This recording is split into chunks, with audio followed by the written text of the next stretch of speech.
ఎందుకు వచ్చాయంటే ఈ ఒక్కటి పరిశీలించుకోవడానికి వచ్చాయి. నేను చేసే పని ధర్మంలోకి ఇమిడుతుంది, మీరు చేసేయచ్చు. నేను చేసే పని ధర్మచట్రంలో ఇమడదు, మీరు చేయకూడదు. అందుకే ఎప్పుడూ మీరు ఒకటి గమనించాలి, అరిషడ్వర్గములను విడిచిపెట్టండి అని ఎప్పుడూ చెప్పకూడదు.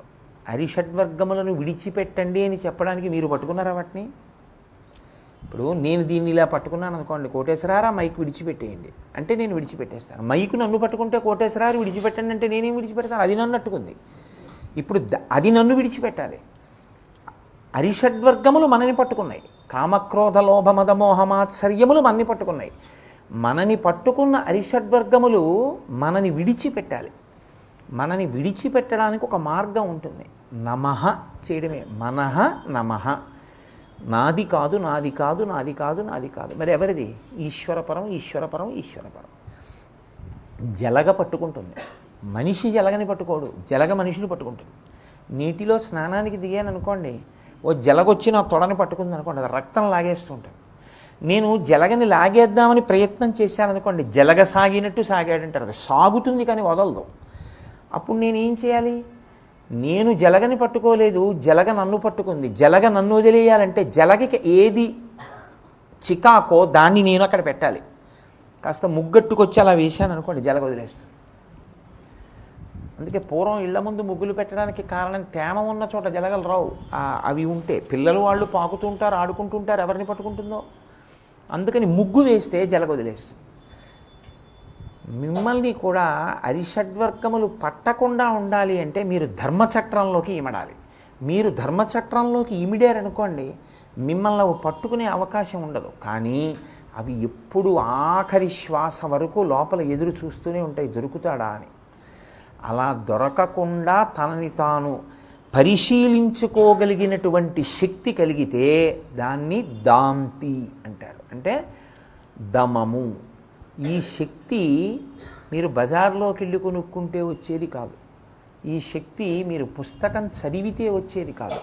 ఈ శక్తి మనుష్యుడిగా పుట్టడం వల్ల వచ్చేది కాదు. ఎందుకంటే మనుష్య పుట్టుకయందు ఈ శరీరము వచ్చింది, మనుష్య మనస్సు వచ్చింది, బుద్ధి వచ్చింది, అరిషడ్వర్గములు వచ్చాయి. ఇప్పుడు వీటి నుంచి విడుదల పొందేటటువంటి ప్రయత్నం కానీ చెయ్యలేదనుకోండి, అసలు మీ మనసు గురించి మీకు తెలియలేదనుకోండి, పెద్ద ప్రమాదం ఏమై కూర్చుంటుందంటే, మీకు కామధేనువుని తీసుకొచ్చిస్తే కామధేనుతో ఇంట్లో ఏదో ఆ ఇంటికి సంబంధించిన పొలాన్ని దున్నుకుంటానన్నాడు అనుకోండి, వాడు ఎంత అవివేకి. కామధేనువుతో పొలం దున్నుకోవడం ఏంటి? దానికో ఎద్దు చాలు, కామధేనువు ఎందుకు? కామధేనువుని పూజ చేసి నీ కోరిక తీర్చుకోవాలి. పొలం దున్నక్కర్లేదు. కామధేనువుని అడిగితే అదే ఇచ్చేస్తుంది ధాన్యం అంతా. కామధేనువుతో పొలం దున్నుకోవడం ఏంటి? అది ఆవు, దాంతో పొలం దున్నరు. కామధేనువునిస్తే పొలం దున్నుకున్నవాడు ఎటువంటి వాడో, తన మనఃపరిశీలనం తనకి చేతకాక దమము శమము అన్న వాటి గురించి తెలుసుకోనివాడు మనుష్య శరీరం పొంది కూడా అటువంటి వాడు. కాబట్టి అవి నాకు తెలియాలి. ఈశ్వర, నన్ను నేను పరిశీలించుకోవడం నాకు రావాలి. ఈ నేత్రంతో ఉన్నంతసేపు ఉద్రిక్తత మీరు బాగా జ్ఞాపకం పెట్టుకోండి. అందుకే పంచ జ్ఞానేంద్రియములు అంటాం. జ్ఞానేంద్రియములలో ఇది నాయకత్వం వహిస్తుంది, నయన. ఇది ఏం చేస్తుందంటే ఎప్పుడూ మనసుని బయటికి తీసుకెళ్తుంది. ఇది ఎప్పుడు లోపలికి తీసుకెళ్ళదు, బయటికి తీసుకెళ్తుంది. ఇది బయటికి తీసుకెళ్ళడం అంటే, నేను ఇలా చూశాను అనుకోండి, బా ఎంత బాగుందో అన్నాను అనుకోండి, అంటే వెంటనే నేను దాని యందు ఆకర్షితుడని అయ్యాను. అలా వెళ్ళడానికి ఇది వీలిస్తుంది, ఇది వీలిస్తుంది, ఇది వీలిస్తుంది, ఇచ్చి బయటికి తీసుకెడుతుంటాయి.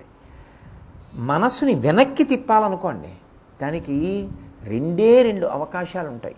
అంటే నేను చాలా ఏమంటామంటే దీన్ని ఆచరణయోగ్యమైనటువంటి రీతిలో ఒక మాటగా చెప్తున్నాను.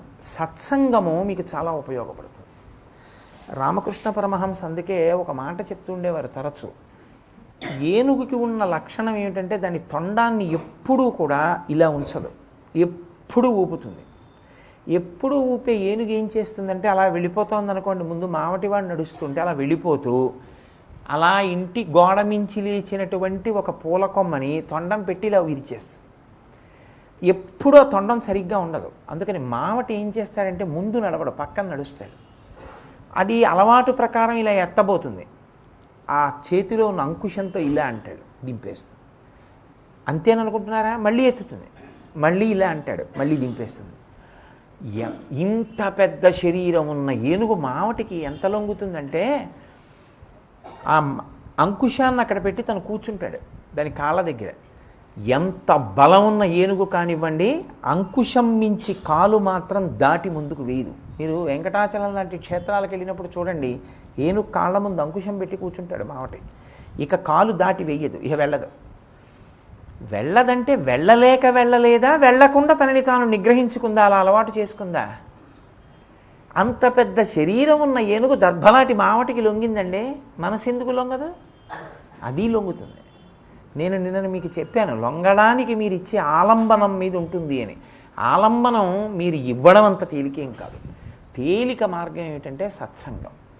సత్పురుషులతోటి సహవాసం మీకు ఉందనుకోండి, ఆయన ఏం చేస్తున్నాడో దాన్ని చేయడం మీకు అలవాటు అయిపోతుంది. ఆయన మాటలు విని విని విని విని మీరు అలా ప్రవర్తించడం మీకు అలవాటు అవుతుంది. కొన్నాళ్ళకి అది ఏమవుతుందంటే, మనం ఆయనకి ఇంత సన్నిహితులం కదా, మనం ఈ పని చేస్తే బాగుంటుందా అన్న ప్రశ్న వస్తుంది. ఆయనతో మనకున్న స్నేహం నిలబడాలి అంటే మనం ఇలాంటివి చేశామని తెలిస్తే బాగుంటుందా అనిపిస్తుంది. ఇది మీ ప్రయత్నం లేకుండా సత్సంగం చేత మిమ్మల్ని మీరు పరిశీలించుకునే శక్తి మీకు వస్తుంది. అందుకని సత్సంగత్వం అంత గొప్పదైంది. అందుకు శంకరాచార్యులు వారు సత్సంగత్వే నిస్సంగత్వం, నిస్సంగత్వే నిర్మోహత్వం, నిర్మోహత్వే నిశ్చలతత్వం, నిశ్చలతత్వే జీవన్ముక్తి అని మొదటి మెట్టుగా సత్సంగం చెప్పడానికి కారణం అదే. కాబట్టి దమయ మనః నిన్న చెప్పిందే మళ్ళీ నేను ఇవాళ ఒకసారి దాన్ని సింహావలోకనం చేశాను. మనసుకి దాంతిని కృప చెయ్యి. ఇప్పుడు తర్వాత శంకర భగవత్పాదులు అంటున్నారు, నేను అందుకే నిన్న మీతో మనవి చేశాను, ఈ ప్రార్థన జిజ్ఞాసువుల కొరకు చేసినటువంటి ప్రార్థన. ఈ ప్రార్థనలో ఆయన ఏది అసలు జిజ్ఞాసువు ఈశ్వరుణ్ణి అడగాలో అది అడుగుతున్నారు. అసలు జిజ్ఞాసువు కాకుండానే చచ్చిపోతాను అంటే ఇంకా అంతకన్నా దారుణమైన విషయం ఇంకొకటి లేదు. మనుష్య జన్మ ఎత్తి ఎన్ని కోట్ల జన్మల తర్వాతో ఈ ఉపాధి వస్తుంది. వచ్చి కూడా జిజ్ఞాసువు కాలేకపోయాడు అనుకోండి, దానికి ఏమీ నిరర్థకం ఇంకా. కాబట్టి కనీసం అసలు అడగడం కూడా చేత కాని మనకి ఏం అడగాలో ఆయన నేర్పారు.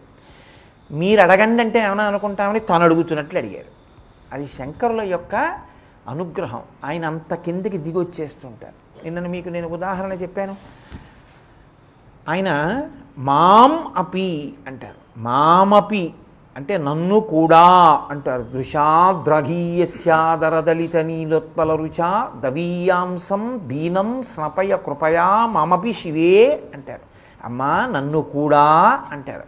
నన్ను కూడా ఏమి శంకరా అంటే వాళ్ళందరూ తెలివైన వాళ్ళమ్మా, నేను ఎందుకు పనికిమాలిన వాడిని, నన్ను కూడా ఉద్ధరించంటారు.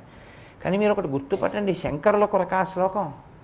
కానీ అది నేను చదివాను అనుకోండి, మాం అపి శివే అంటే నన్ను కూడా అని నేను అమ్మవారిని అడగడం అవుతుంది. శంకరుల మీద పెట్టుకుని నన్ను ఉద్ధరించడానికి ఒక శ్లోకం ఇచ్చారు ఆయన. అది జగద్గురువుగా శంకర భగవత్పాదులు ఈ జాతికి అందించినటువంటి అమూల్యమైనటువంటి రత్నం. అలా ఈ ప్రార్థన కూడా ఆయన ఆ కోణంలోనే చేశారు, జిజ్ఞాసువుల కొరకు చేశారు.